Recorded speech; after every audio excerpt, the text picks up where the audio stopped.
Okay, let's review the hips. This was sent in, child with cerebral palsy hip review. Now, when I'm looking at the structure of the pelvis, I'm looking at the structure for movement functions. I'm not a doctor, I'm a movement specialist, but parents need to understand where the hips can go and not go in regards to movements. I really look at the structure of the pelvis going back to ancient arches of time. What holds this together?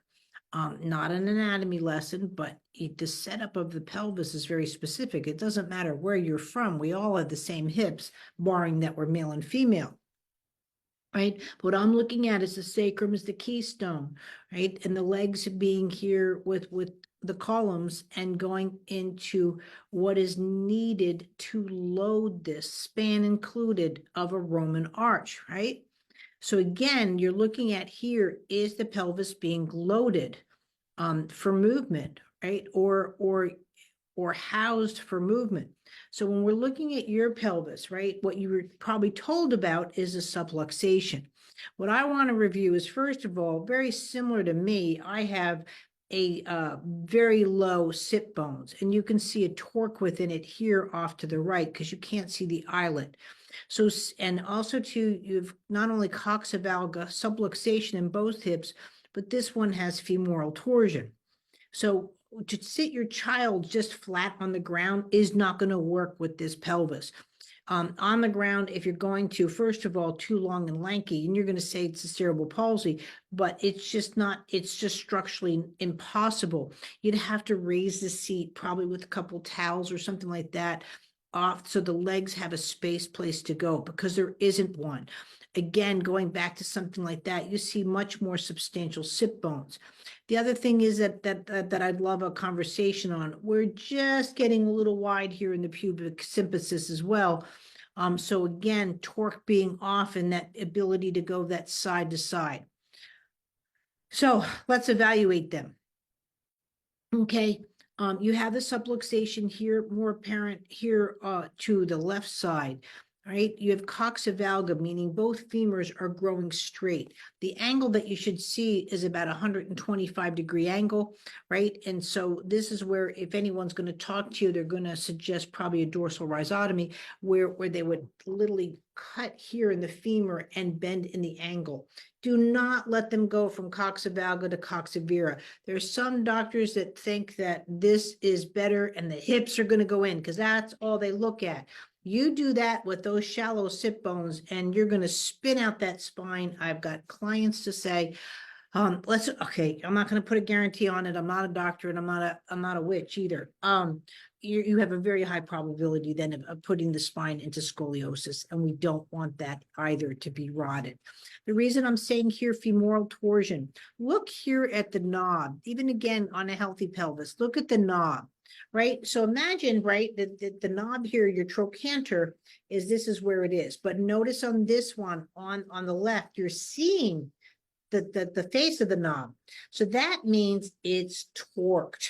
See how you're suddenly seeing my knuckles? Now notice here, my hand went from an angle into a straight line, right? So that what looks like a coxavalga actually could be just femoral torsion. You won't know that until you see a side view. I'm just going to show you what that means.